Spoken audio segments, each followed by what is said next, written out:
বেহাল রাস্তা সহ ভাঙা কালভার্টের জেরে সমস্যায় হিরবাদের বেশ কয়েকটি গ্রামের বাসিন্দারা। প্রশাসনের বিভিন্ন জায়গায় জানিয়েও সমস্যার সমাধান না হওয়ায় ক্ষোভে ফুঁসছেন এলাকার বাসিন্দারা। বাসিন্দাদের দাবি দ্রুত রাস্তা সহ কালভার্ট সংস্কারের, প্রশাসনের আশ্বাস উপযুক্ত পদক্ষেপের। স্থানীয় সূত্রে জানা গিয়েছে, বহরামুড়ি পঞ্চায়েতের ভুবনডিহি থেকে ডিয়াসডিহি পর্যন্ত প্রায় 2 কিলোমিটার রাস্তা কয়েক বছর আগে তৈরি হয়।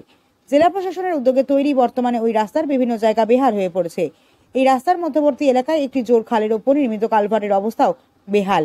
এই রাস্তা দিয়ে কাছের বাজার সহ বাসস্টপ, হাতিরামপুর যাতায়াত, ডিয়াসডিহি, মাইতিবাদ, সরগড়া, মহুলবনা সহ পাশাপাশি বহু গ্রামের বাসিন্দাদের। এলাকার পড়ুয়ারাও এই রাস্তার উপর নির্ভর করেই বহরামুড়ি হাই স্কুলে যায়। আদিবাসী অধ্যুষিত এই এলাকার বাসিন্দাদের একমাত্র যোগাযোগের ভরসা এই রাস্তা। বাসিন্দাদের অভিযোগ, বেহাল রাস্তা সহ ভগ্ন কালভার্টের জেরে বর্তমানে যানবাহন চলাচল বন্ধ। ঝুঁকি নিয়ে যাতায়াত করতে হয় এলাকার পড়ুয়া থেকে সাধারণ বাসিন্দাদের অভিযোগ, রাস্তা সহ কালভার্ট সংস্কারের বিষয় প্রশাসনের বিভিন্ন দপ্তরে জানিয়েও সুরাহা হয়নি। মাইতিবাদ গ্রামের কানাইলাল চরের অভিযোগ, পঞ্চায়েত থেকে ব্লক প্রশাসন সব জায়গায় চালানো হয়েছে রাস্তা সংস্কারে, তাও প্রশাসনের কোনো পদক্ষেপ নেই। দ্রুত রাস্তা সংস্কার প্রয়োজন। আর এক বাসিন্দা সুনীল কুমার হাসদার অভিযোগ, কালভার্ট ভেঙে যাওয়ার ফলে গ্রামে অ্যাম্বুলেন্স ঢোকে না, সমস্যায় পড়তে হয় রোগী থেকে রোগীর পরিজনদের। জরুরি ভিত্তিতে কুড়পথে যাতায়াতে খরচ বাড়ে, দ্রুত রাস্তা সহ কালভার্টের সংস্কার দরকার। এই বিষয়ে প্রশাসনের হিরবাদের বিডিও, পঞ্চায়েত সমিতির সভাপতি ও গ্রাম পঞ্চায়েত প্রধানের সাথে যোগাযোগ করা হলে কোনো উত্তর পাওয়া যায়নি।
আমাদের এটা অনেক অসুবিধা হচ্ছে, অনেক দিক থেকে ভাঙা পড়ে আছে।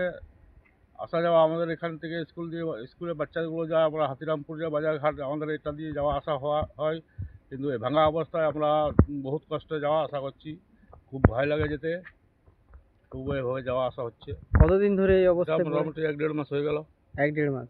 প্রশাসনকে জানানো হয়েছে? প্রশাসনের ভিডিওকে জানানো হয়ে গেছে, এখনো কোনো অ্যাকসেপ্ট লাই নাই। এই বর্ষার সময় কি এই অবস্থা হয়েছে? হ্যাঁ, এই বর্ষাতে হয়েছে। তাহলে যাতায়াত করতে আর কোনো বিকল্প রাস্তা রয়েছে? আর বিকল্প কোনো রাস্তা নেই, একটু আছে হলে সে ভুবনডিহি ঘুরে ঘুরে যেতে হবে, অনেকটা ঘোরা। আমাদের এই রাস্তায় চলাচল মধ্যে একটু অসুবিধা হচ্ছে, ভাঙা পড়ে আছে এই ব্রিজটায়, আমরা যেতে পারছি না, আমাদের চলাচল একেবারে বন্ধ হয়ে গেছে। কতদিন ধরে এই অবস্থা? এই 2-3 মাসের মধ্যে। 2-3 মাস। হ্যাঁ, সাইকেল নিয়ে যাওয়াটাও খুব বিপজ্জনক। খুব বিপজ্জনক হচ্ছে এটা, আমরা যেতে মানে ভয় করছে। আমাদের রাস্তাটা খারাপ, কালভার্টটা ভেঙে গেছে, আমাদের খুব অসুবিধা হচ্ছে যাতায়াতে। কতদিন ধরে এই অবস্থা? 1 মাস হয়ে গেল। এই জল হওয়ার থেকে আবার বেশি অসুবিধা হয়েছে। এই রাস্তা দিয়ে কি মূল গ্রামের হ্যাঁ, রাস্তা? আমাদের এটা এইটি মেন রাস্তা। যাতায়াত সমস্ত কিছু এটাই করতে হয়। যাতায়াত, কোনো সমস্যা হলে এমনি পেশেন্ট নিয়ে যেতে পারিনি, গাড়ি ঢুকেনি, কোনটা দিয়ে যাতায়াত করবো? তাহলে আর অন্য কোনো বিকল্প রাস্তা নেই? আছে, ওটা অনেক দূর, ওই দিকে মানে যেতে হবে, ঘোরাট হয় নাকি? হ্যাঁ তাহলে স্কুল যেতে দেরি হয়ে যাবে। হ্যাঁ। কোন স্কুলে পড়ো তুমি? এই বুড়ামড়ি স্কুল, ভোড়াবুড়ি। কিসে পড়ো? 12-এ। 12-এ পড়ো? হ্যাঁ মানে এই রাস্তা দিয়ে রোজ পারাপার হও? হ্যাঁ। তাহলে কি চাইছো এই রাস্তাটা এটা মানে ভালো হলে খুব ভালো হবে হ্যাঁ, নাকি? হ্যাঁ। না হলে তুমি যেভাবে এলে দেখলাম খুব বিপজ্জনক অবস্থায়, ভয় লাগে ভয় লাগে। সব সময়। হ্যাঁ আর তোমার সাথে আরো যায়? হ্যাঁ আরও যায়, এদিক থেকেই যায়, আর ওইদিকে তো ঘুরতে হয়, দেরি হয়। আমাদের সমস্যা এটা অনেকদিন থেকে রাস্তা ভাঙা আছে, পড়ে আছে, এটা যাতায়াতের প্রচুরই অসুবিধা হচ্ছে আমাদের। সাইকেল টোটো কোনো নিয়ে যাওয়া যাচ্ছে না না? কোনো নিয়ে যাওয়া যাচ্ছে না। এই তো 10ই জুলাই রাত 2টোর সময় হুম। আমার এই পিসির ছেলে এখানে অ্যাক্সিডেন্টের মতন হয়ে গেছে। ও, তার মানে এখন হসপিটাল থেকে এনেছি, বাড়িতে আছে এখন, কিন্তু ওর পরিস্থিতি খুবই খারাপ ছিল তখন। হসপিটালে বুকের এই সাইডটায় লেগেছিল। এখানে পড়ে হ্যাঁ, তিনজন ছিল একটা মোটরসাইকেলে, বাইকে ছিল। বাইকে ছিল। ভুবনডির থেকে যে ডিয়াসডি যে আছে কালভারটা, ওখানে আদিবাসী পরিবার প্রায় 500 পরিবার আছে, এবং সেই জায়গা আমরা দেখেছি সে 500 পরিবারের মধ্যে তাদের নিত্য প্রয়োজনীয় জিনিসপত্র আনা এবং হাসপাতালে যাওয়ার রাস্তা এবং সামগ্রী যে সকল কাজ কারবার হয় সেই রাস্তায় ডিয়াসডি আমাদের যে ভুবনডি আছে সেইখানে। তো সেই জায়গায় আমরা দেখলাম, আপনিও হয়তো দেখেছেন, আমরা কিছুদিন আগে আমরা দেখেছি ওখানে এক ডেলিভারি পেশেন্ট, সেই ডেলিভারি পেশেন্ট ঘুর পথে দিয়ে প্রায় 8 থেকে 10 কিলোমিটার দূরে ওই পেশেন্টকে নিয়ে এসে হাসপাতালে ভর্তি করেছে। তো এই কালভার্টটা আমরা শুনলাম প্রশাসনের কাছে এরা নাকি 1 মাস আগে কাগজ দিয়েছে এরা, এবং পঞ্চায়েত সমিতির খানেও কাগজ দিয়েছে। তো যেহেতু আদিবাসী পরিবার বসবাস করছে, প্রশাসন কি করছে সেই জায়গায়? এবং মূল রাস্তা সেটা। এবং সেই জায়গাটায় আমরা দেখেছি ওটা মূল রাস্তা, ওই রাস্তা ছাড়া ওদের আর কোনো রাস্তা সেভাবে নেই, যদিও আছে সেটা প্রায় 10 কিলোমিটার ধরে ঘুরতে হবে।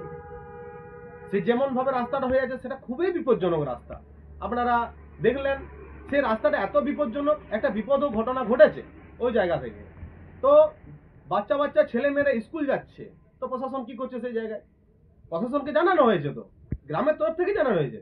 সেটা আদিবাসী পরিবার একটা, তারা কি মানুষ নয়?